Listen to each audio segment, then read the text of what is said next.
A man who's really batted for his party on the front foot, and of course my very special guest today on Delhi Dialogue, Manish Tewari, joins us right here on ET Now. Thanks very much for being with us. We are glad to see you back in action, hale and hearty. I wish you had taken some rest, but I guess politicians like you are not allowed any rest. Well, thank you, Supriya. It's good to be back. It's a great honor that the party has once again bestowed a responsibility on me. It's been a rough ride over the last 40 days. 4 hospitals in 40 days is not the most pleasant experience to go through. But I guess, that is life. I possibly should have been a little more careful about a chronic health issue and not allowed it to linger. But we'll try and put it behind us and see what best we can do over the next 40 days. We wish you all the very best with it. Wish you great recovery, great health. But I am indeed speaking to the new media cell in charge of the Congress party. Many congratulations on the new responsibility that you spoke about. You have admitted as early as this morning that the Congress failed to communicate at one level. You are now in charge of communication in some sense. Can you really redeem from here on? Is there elbow room? What can you do? The fact is that we are at the cusp of a Rockefeller moment in Indian history. 1991 saw the first power shift when economic power went from government hands into private hands. And now the people who control the instruments of power or of economic power, possibly want not a political party, but a particular individual whom they feel is in sync with them, as their prime ministerial nominee. And it is really for the people of India to decide as to whether a handful of corporates are going to decide the destiny of 124 billion people, or 124 billion people are really going to decide India's destiny. It's very interesting, and I was going to come to that in just a while from now, but I'm glad you touched upon that. The Rockefeller moment in Indian history, I think it's a very important subject that you touch upon. It does concern a lot of Indians around, because till now one saw big money and big politics shake hands as far as the business regime was concerned.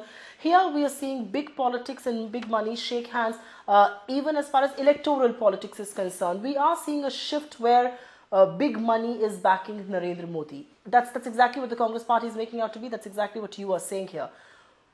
Who is backing Narendra Modi? Let's be candid. Let's take names here. Well, I don't think it's really so much about individuals or individual corporate houses, backing not a political party, but a particular individual.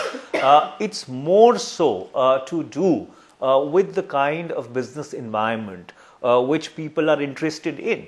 If you look at the last 10 years of the UPA's rule, we've given a level playing field to all corporate houses.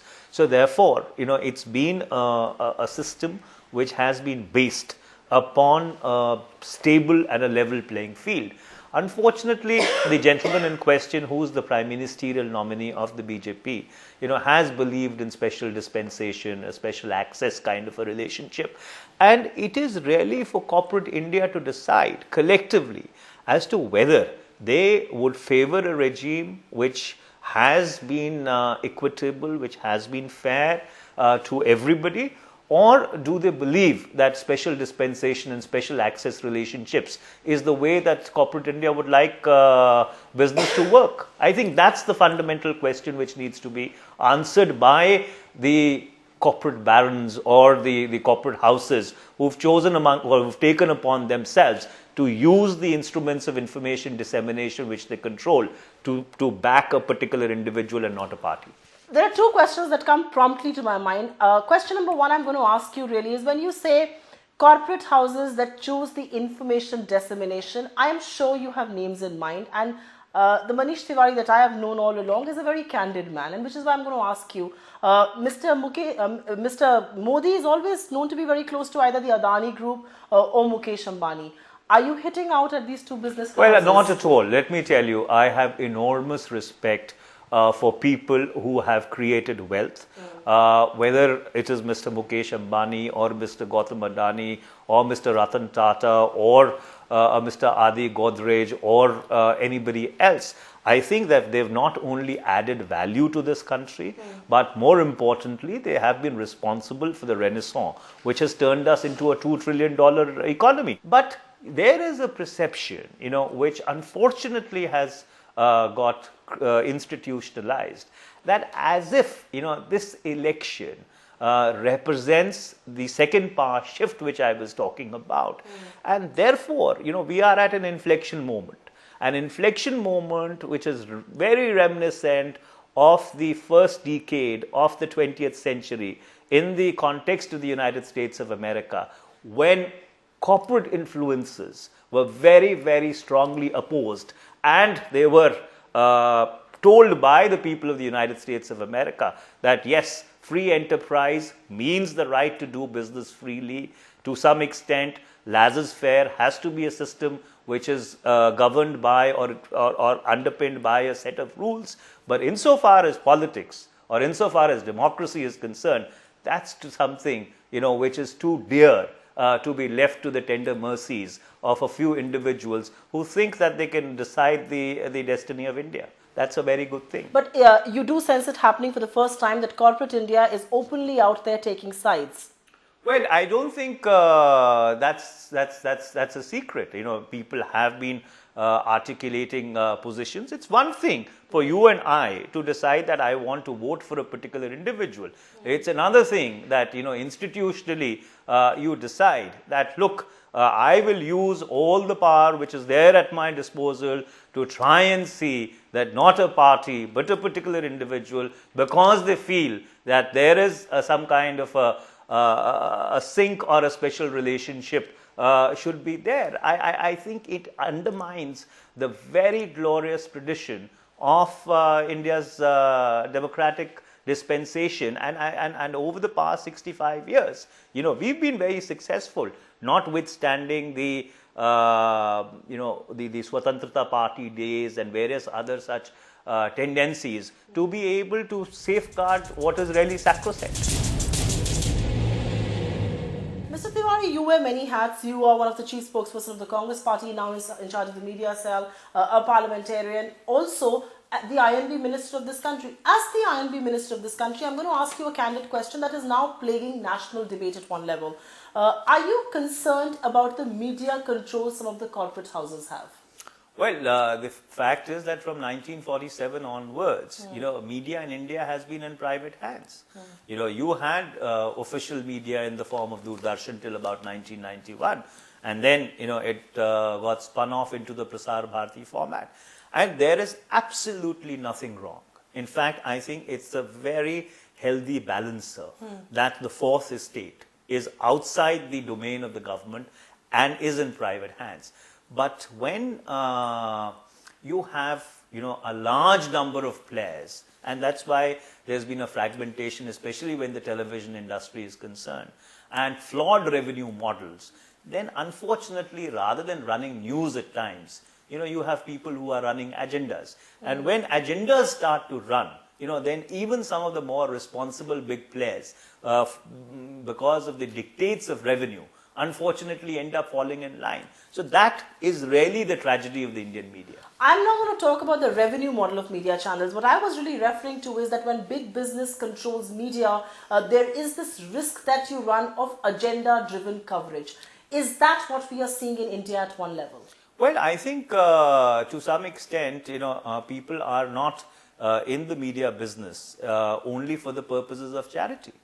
There are certain people who are in the media business because they want to run it professionally.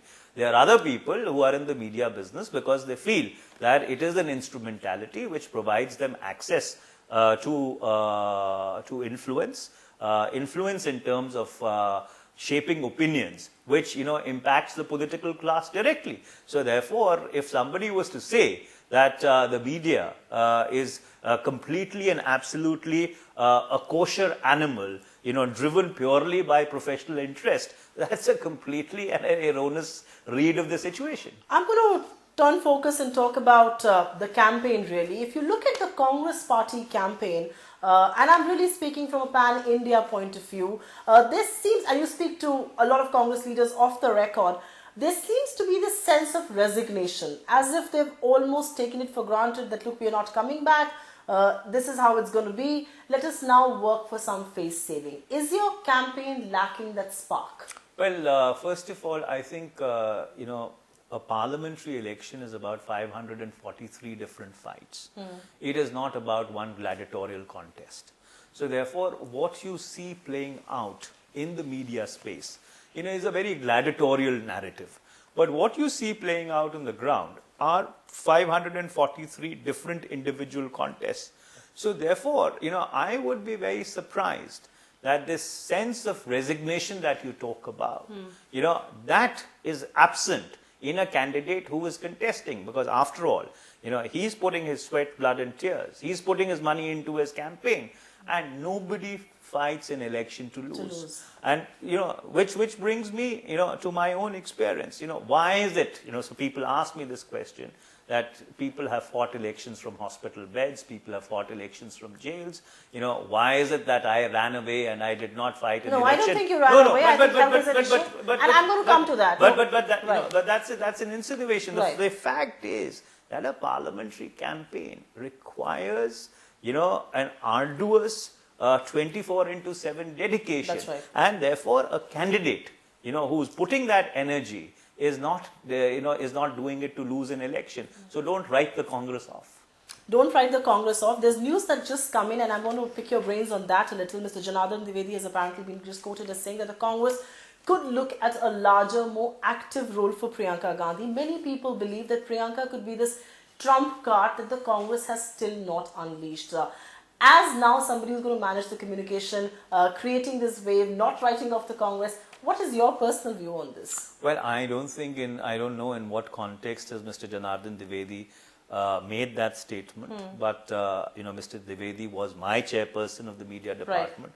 Right. I have enormous respect for his wisdom and his sagacity, and yes, there is a large body of congressmen across the country who do believe that Mrs. Priyanka Gandhi Vadra, has a very, very important value add to the whole campaign process.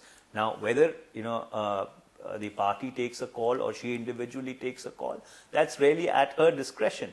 But if purely from an academic point of view, right, if you were talking about a value add to a campaign, I would certainly say that, there's a huge value add there.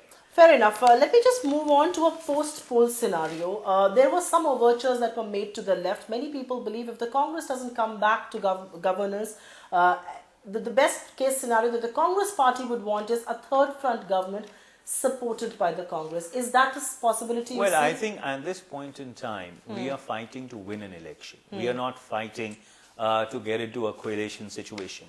See, there are pre-poll alliances and there are post-poll alliances. The fact is that we've been in a coalition situation since 1991 in this country, but the reality is we are into this election to win it. Whatever the results throw up on the 16th of May 2014 would then determine, the future destiny of India. While we are talking about winning this election, your prime target is Mr. Modi. There is a lot that your party has said about him being majoritarian, authoritarian. But ironically, these are also qualities that people seem to like. People seem to like the fact that he's strong, he's decisive. Whether that is going to work for the Indian democracy or not is something that we have to all live and watch if he does come to power. But is that ironical that because Manmohan Singh was considered a weak prime minister, the country is veering towards someone who's considered overtly strong? Well, first of all, I don't think the Congress party has a quarrel with Mr. Modi personally. I don't think it is about Mr. Modi's personality. I think it's really about two competing visions of India. Right. There is, a pluralistic vision which is articulated by the Congress, and there is a majoritarian vision which is articulated by the BJP, and whose face at this point in time is the Chief Minister of Gujarat. It was Mr. L.K. Advani earlier. A softer version of that was Mr. Atal Bihari Vajpayee. So therefore, it's really about an ideological battle. And, to term Dr. Manmohan Singh as a weak prime minister, I think is possibly the greatest and the gravest misread of the personality of an individual. You cannot be India's prime minister for 10 years if you are weak. I think the job of a prime minister in a coalition situation is not to shoot from the hip. It is to be the consensus builder. And to be the consensus builder, you don't have to be the first person off the mark. You really have to be the person who's able to then put all the pieces together and arrive at a decision. And unfortunately, democracy at best of times, can be a very unwieldy organism to deal with. I'm quite curious you say that, because sections within the Congress are already saying it out in the open that if they were a stronger prime minister, things could have been different. Of course, you have a different view on this. But why not Mr. Modi? Why is it that if his ideology is something that you would not want India to be held by, why is it that the Congress does not join forces with the rest and field a candidate against him? Why give him a chance to walk over everybody who's contesting in Varanasi? There is already some bit of consensus happening there. Well, I'm not going to second guess as to what the decision in Varanasi is going to be. It possibly would be a Congress candidate. It possibly could be some kind of an arrangement, which if it evolves, is something which would be welcome. But I don't think it's so much really about an individual. It is not about an individual who's decided to contest from two places. According to me, that itself is an admission of a bit of insecurity. Other people may read it differently. But it is really about the worldview, which the organizations that he is affiliated to represent. So therefore, the problem is not with him personally. The problem is with their conception and their worldview. And this is something which we've been fighting, not from today, but from 1930 onwards, ever since the RSS came into existence.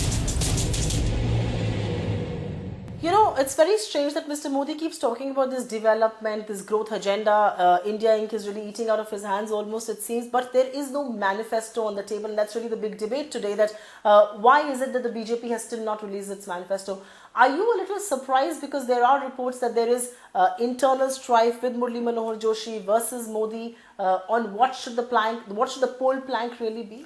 Well, this is not the first time it is happening. If you go back to the NDA years, there was always this internal strife between the NDA government on one hand, the Swadeshi Jagran Manch on the other, the Rashtriya Swayam Sevak Sangh on the third.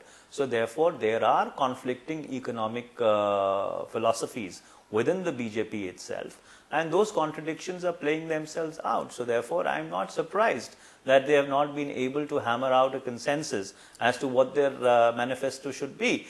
But that is what brings us to the most critical question.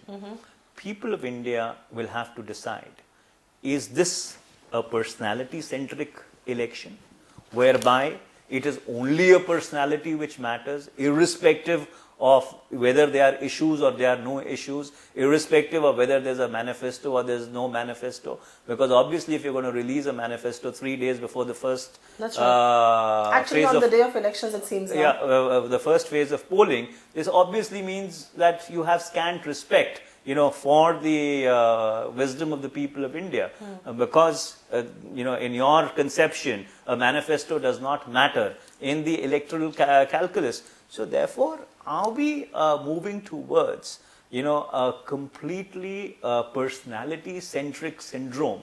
And how good that would be for India, I do not know. Why do you think it's going to be dangerous for India, this personality cult creation for a pluralistic democracy like ours? Why would it be bad? It's been dangerous all throughout history. In fact, if you pick up or if you turn the pages of history, whether in the European context or even in the context of countries which got liberated at the same point in time as India did, the personality cult, whether it was in a totalitarian situation or a communist situation or even a democratic situation, has never augured well, for the health of any democracy. So therefore, I think it should be about issues. And that is why the most thinking and the enlightened section of India's society is corporate India. They are the wealth creators, they are the wealth generators, they are the people who give employment to billions and billions of people. And therefore, it is really for them to sit back and introspect that here they seem to be going into an abyss where even the issues on which the principal opposition party or the Bharatiya Janata Party stands are not delineated at all. Mr. Tewari, in the last 8, 9, 10 odd months, in fact a year, plenty of decisions have been taken. The worst critics of your government will say that plenty of decisions, be it the FDI reforms, be it the baby steps towards diesel deregulation, be it a whole host of, investment reforms, the CCI, have been taken to turn around investment. It hasn't happened for various reasons. Is there a sense of disappointment with India Inc. that despite doing so much, they're not really entrusting you with their vote? Well, I don't think there's any sense of disappointment at all. The fact is that, it is for them to take a call. Is it the level playing field syndrome which I referred to, the favored option, or is it the special access, special dispensation, special relationship route which people would prefer? And I think as we get closer to the elections, large sections of corporate India, and corporate India is not only about a couple of big corporates, it's about mid-sized companies, it's about a small scale industry all across, I think would seriously start introspecting, because the fact is that if you look at it from the infrastructure point of view, or if you look at it from any other point of view, a large part of India has really been built in the last 10 years. Absolutely. I'll have a few last questions to ask you. Were you a little surprised with Mr. Modi wishing you on Twitter as far as a healthy recovery is concerned? Well, I think I would like to thank him for the simple reason that I was in hospital at that point in time. I was recuperating after a surgery, and if he has shown that grace and that concern, I would like to thank him for that. And as I earlier said, it's never ever been personal insofar as I am concerned, and I used to look after Gujarat earlier between him and I. It's just been about two competing visions of India. And I think that's what politics is all about. And that's why the absence of any policy formulation by the BJP in the form of their manifesto troubles me. I have a last question to ask of you, and let's just set the record straight here that you were ill. You were in 4 hospitals in the last 40 days, and yet there were sections within the Congress, outside, people within the BJP leveling charges of how the senior leadership of the Congress party is running away from elections. Let's set the record straight for now. 2 questions there. Why did you not choose to contest? Because in the past we have seen politicians contest out of hospital beds. That's question number 1. And question number 2 is, have you in any sense upset your leadership by doing that? Well, first of all, if your question is that, did I run away from an election? Yes, there is a perception which was created by some of our opponents that, I did run away from an election. But insofar as I am concerned, my conscience is absolutely clear. Having fought 2 elections, lost one, won one, the worst case scenario would have been that I would have lost an election. Yes. For me, what was more important, having worked there for 10 years, was to try and see that if there can be another person in my place who can leverage that seat and bring it back. Right. So it was not so much about Manish Tewari coming back to Parliament as that seat coming to Congress. Insofar as whether the leadership was upset, well, to be very honest with you, if I were in their shoes, I would have been disappointed. And that is why I have publicly, expressed disappointment, expressed regret, apologized to my constituents also. I just wish I was in the fray, but it was a considered and a conscious call which I took because I knew that having gone through it twice over, I knew what it takes, and I didn't want to lie back on a bed and just see the election evaporate in smoke or go my opponent's way in front of my eyes. That was the call I had to take. Mr. Tewari, no matter what anybody says, I have just one last word to tell you as a well-wisher.